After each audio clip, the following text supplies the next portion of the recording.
I opened a mortgage letter for a house I didn't own, then realized my family stole my identity.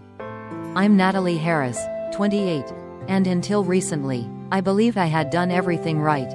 I'd built a perfect credit score, avoided student debt, and landed a steady job at a reputable financial firm in Denver.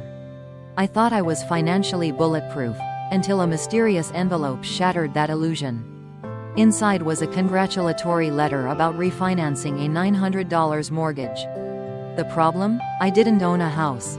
Confused, I called the mortgage company. After some digging, my blood ran cold. The house wasn't a mistake.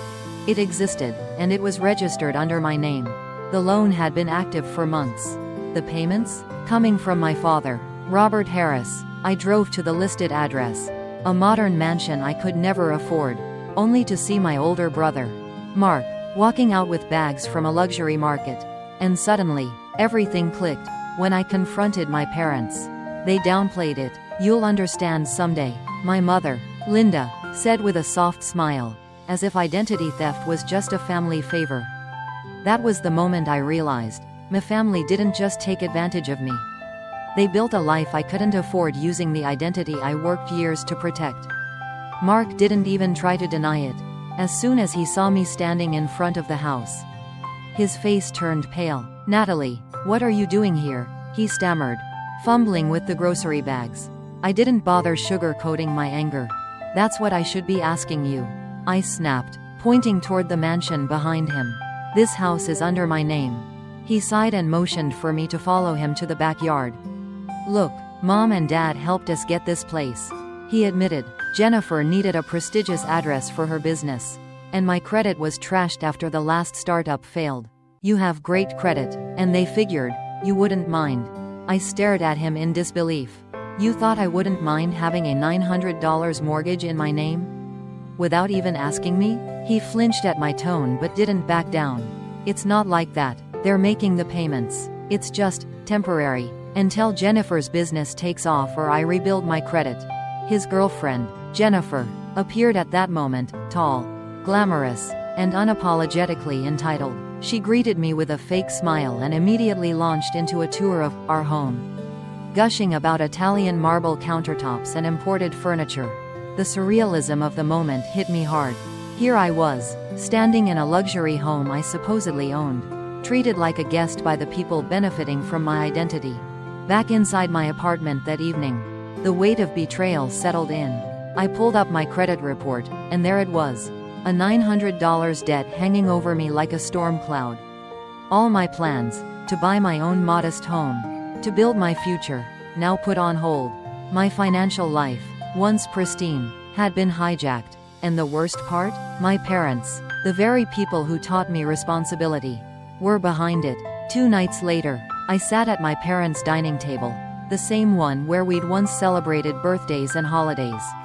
The smell of rosemary chicken, my favorite meal, filled the room. It was clearly my mother's peace offering. But I had no appetite. "Were you ever going to tell me about the mortgage?" I asked flatly, my eyes fixed on the untouched food. My mom, Linda, forced a smile. "Sweetheart, we were just waiting for the right time. There's no need to be upset. Everything is under control." I blinked, stunned by her calm tone. "You used my name, my social security number. You forged my signature. That's identity theft." My dad, Robert, shifted in his seat. "That's a harsh word for a family matter. We were helping Mark get on his feet. Jennifer's business needed that address. And your credit was just sitting there. Just sitting there, as if years of sacrifice, working 2 jobs in college, living frugally, saving, were nothing more than a convenient tool for them to exploit." Linda chimed in. "We would have done the same for you if you needed help." I nearly laughed. I did need help. When I was taking night shifts to avoid student loans. When I was saving for a down payment. "You didn't offer anything then." Their responses danced around accountability. Justifications cloaked in familial obligation. But when I demanded they remove my name from the mortgage, Robert shook his head. "That's not possible right now. Refinancing would trigger penalties, and Mark doesn't qualify on his own." "Then sell the house." "Out of the question," Linda said sharply. "Jennifer's already launched her brand from there. That address is part of her image now." The truth hit me like a slap. I wasn't the responsible one in the family. I was the useful one. My good credit wasn't something to be proud of in their eyes. It was something to be used.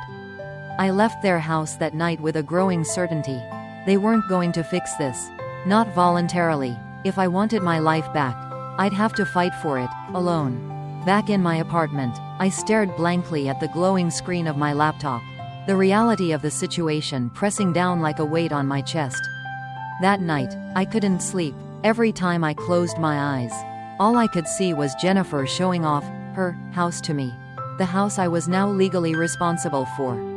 The realization that my name, my credit, and my financial future had been weaponized by my own family made the betrayal sting even deeper. The next morning, I contacted my bank's fraud department. I was nervous, unsure how much protection they could offer since the fraud had been committed by my parents. A representative named Monica listened carefully as I explained the forged documents and the unauthorized mortgage. She pulled up my file and compared the signature on the mortgage application to the one they had on file from my accounts. "This isn't your signature," she said softly. "In cases like this, we recommend filing a police report for identity theft." My stomach twisted. Even if the people who did it are my parents? She gave me a sympathetic look. "It happens more often than you think. Family fraud is one of the hardest types to process emotionally, but without official documentation, it'll be nearly impossible to separate this debt from your record." I left the bank that afternoon feeling more trapped than ever. The thought of turning my parents in made me sick, but so did the idea of letting them get away with it while I drowned under a mountain of debt. Desperate for a peaceful solution, I scheduled a family counseling session, hoping that maybe, just maybe, a neutral voice could help them understand the seriousness of what they'd done. It was a disaster. "We're not here because we did anything wrong," my mother announced 5 minutes into the session. "We're here because Natalie refuses to understand how families support each other." Every time I tried to explain the legal and financial risk I was under, they waved it off as drama. Even when the counselor suggested they seek legal alternatives to help Mark, my father accused her of taking Natalie's side. That's when I knew they weren't going to change. Not for me, not even for the law. After the disastrous counseling session, I realized talking wouldn't solve anything. My parents were deeply entrenched in denial. And Mark, he was comfortably riding the wave of their support with no intention of taking accountability. I turned my focus toward protecting myself. First, I met with a lawyer who specialized in financial fraud and identity theft. Her name was Vanessa Green, and from the first meeting, she was direct and kind. "Natalie," she said, after reviewing the documents I had gathered, "this isn't just morally wrong, it's legally actionable. You have every right to reclaim your financial identity." She outlined the steps: filing a police report, submitting fraud affidavits to the credit bureaus, and notifying the mortgage lender of the unauthorized activity. But there was one hitch. None of it could move forward without officially naming my parents and Mark as the perpetrators. It broke my heart, but I knew I had to do it. Still clinging to a shred of hope, I met with Mark for coffee one afternoon. Jennifer was conveniently at a networking event, and I figured I'd get a more honest version of him without her influence. "I just need you to understand what this is doing to me," I told him, sliding a printed copy of my credit report across the table. "This mortgage has wrecked my debt-to-income ratio. I've been denied rental applications. I can't qualify for a car loan. My career in finance is at risk." Mark skimmed the document, frowning. "I get it, Natalie, and I appreciate everything you've done. Jennifer's business is so close to taking off. Once it does, we'll refinance and get your name off the mortgage." "When?" I asked. 6 months? A year? 2? He shrugged. "Soon." That word, soon, was the final nail. I looked at my brother and saw not just someone who had made a mistake, but someone who expected me to carry the burden indefinitely. Because it was easier. Because I was the responsible one. I stood up from the table, leaving the report behind. "This is the last time I ask nicely," I said quietly. "The next step is legal." Mark didn't call me after that, and I didn't wait any longer. 2 weeks after that coffee meeting, my resolve hardened into action. I filed a police report against my own family. Filing wasn't easy. It felt like betraying everything I'd been raised to believe about loyalty and family. But the truth was, they had betrayed me first. And now I was finally drawing the line. My attorney, Vanessa, worked quickly, with the police report in hand. She submitted affidavits to the credit bureaus and notified Financial Freedom Mortgage Services that the loan had been fraudulently obtained. Within days, I began receiving notices confirming that investigations were underway. My parents, however, remained silent until the first foreclosure notice arrived. The mortgage hadn't been paid in over 2 months. I knew it would come eventually, but the official letter from the bank still hit like a punch to the gut. I stared at it, reading the words, past due, default, and legal proceedings, over and over. Then my phone rang. It was my dad. His voice, usually calm and authoritative, was frantic. "Natalie, what is this? Why are we getting foreclosure letters addressed to you?" I was silent for a beat before replying. "Because I told you months ago, if you didn't get the mortgage out of my name, I'd take legal action. You didn't listen." He sighed. "You're blowing this out of proportion. Jennifer's business is just about to turn the corner." "No," I interrupted, my voice cold. "You've been saying that for a year. You committed fraud. You lied. You forged my name. And now you expect me to just accept the fallout?" There was silence on the other end. Then, quietly, "We were just trying to help Mark. That help has cost me my credit, my apartment, and nearly my job," I said, my voice trembling. "This isn't just about money. This is about trust, and you broke it." My father hung up without another word. A week later, I got word from my job's HR department. Due to inconsistencies in my credit history, the promotion I had worked so hard for, one that required a background and credit check, was being put on hold. That was the moment I knew. This wasn't just a family matter anymore. It was my entire life, being dismantled, one delayed payment at a time. I knew I couldn't keep living in limbo. My credit was damaged, my promotion gone, and I was now stuck paying higher rent on a month-to-month lease because I no longer qualified for a mortgage. I had to face reality. My family wasn't going to fix this. I had to do it myself. One night, while riding the bus home from work, because my car had finally broken down and I'd been denied a loan to replace it, I saw a familiar face. A woman I remembered from Jennifer's old social media posts. Her name was Melissa, and they used to be inseparable. But I hadn't seen her mentioned in over a year. Melissa recognized me, too. "You're Natalie, right? Mark's sister?" she asked. I nodded cautiously. She hesitated, then said, "I've been meaning to reach out. There's something you need to know about Jennifer." Over coffee at a nearby diner, Melissa told me the truth. Jennifer had a long pattern of conning wealthy or financially stable families through a cycle of charm, exaggeration, and manipulation. "You're not the first," Melissa said. She pulled something similar with her last boyfriend. His parents mortgaged their house for her business that never existed. Then she disappeared. I sat stunned, the coffee growing cold in my hands. "Why didn't you say anything sooner?" "I tried," Melissa said quietly, "but your family seemed completely enchanted by her. No one wanted to listen." I left that meeting with a new clarity. Jennifer was never building a business.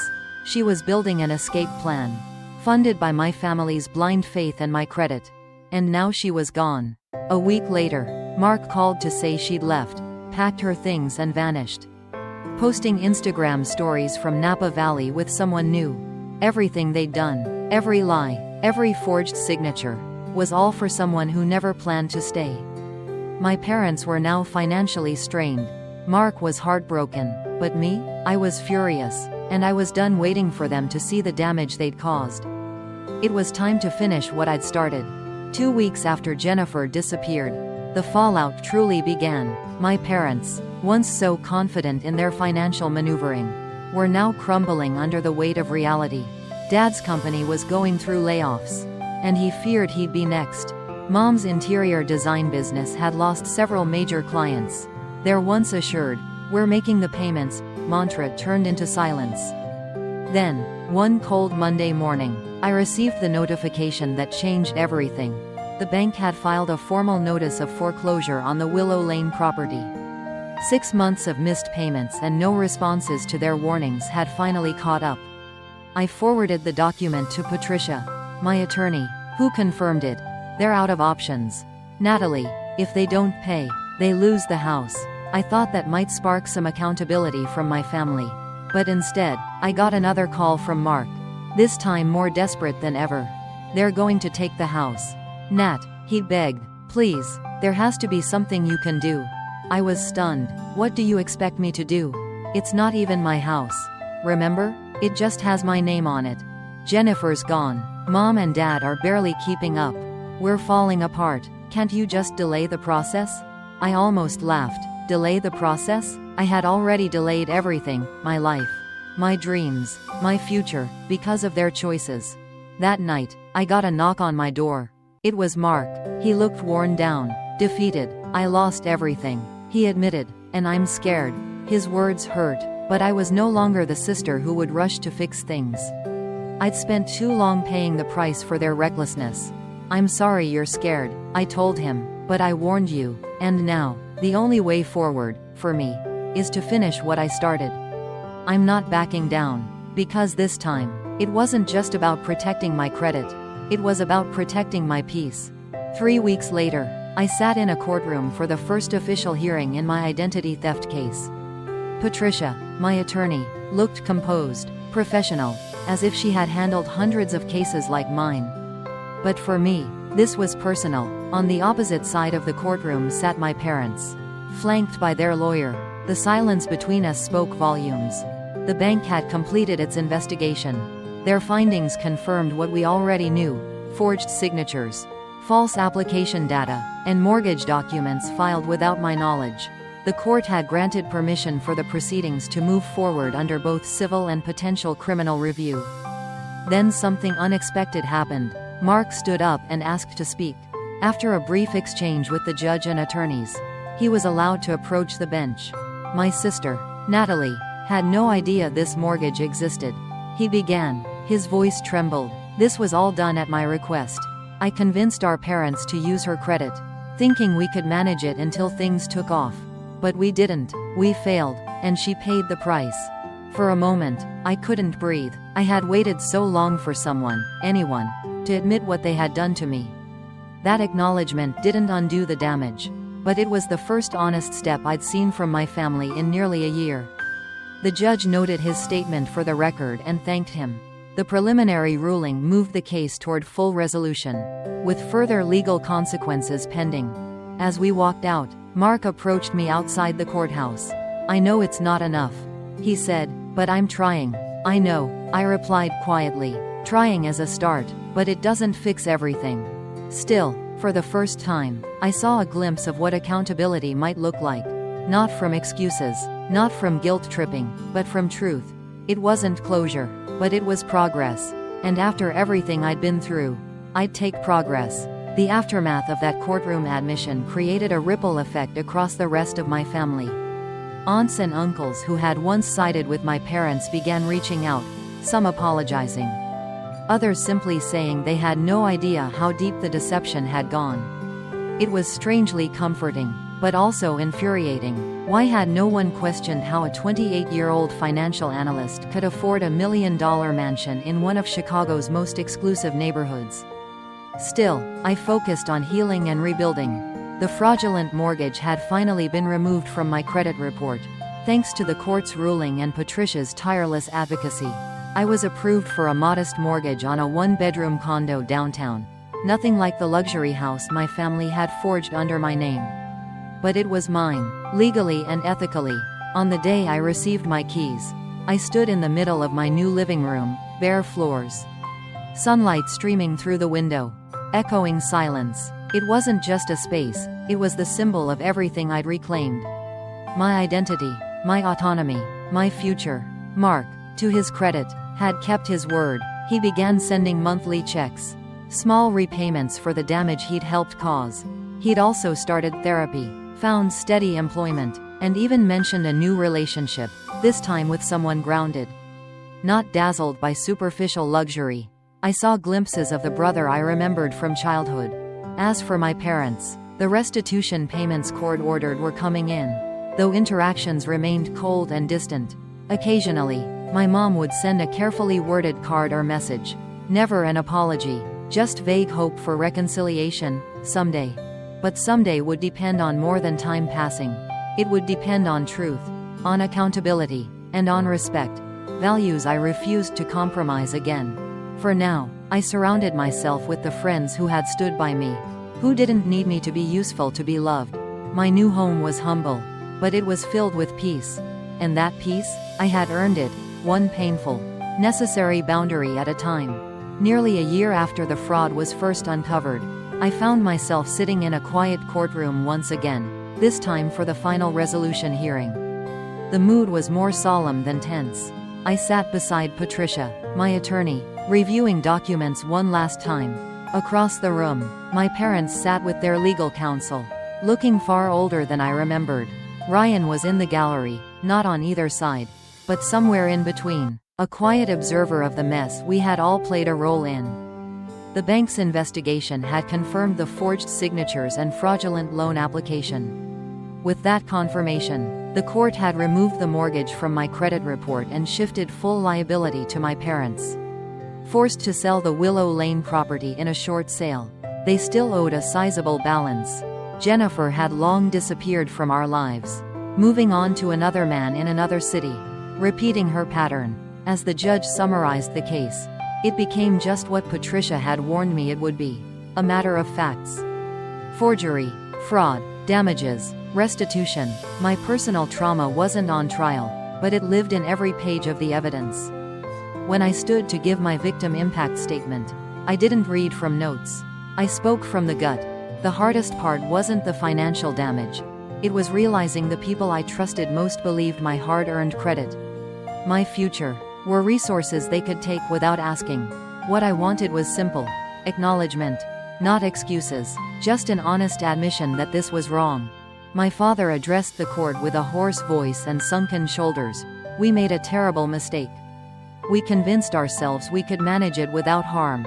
We were wrong. To my surprise, Ryan also spoke. My sister had no idea. I pressured our parents. I benefited directly. She deserves none of this. And I'm sorry.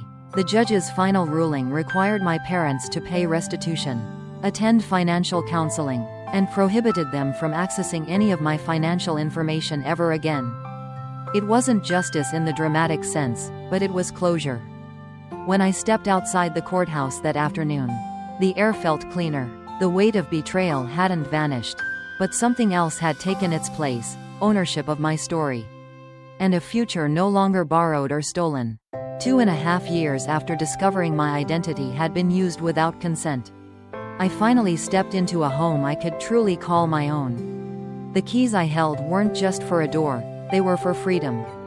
Freedom from financial manipulation, from guilt-laced silence, and from a family dynamic that once told me love meant sacrifice without boundaries.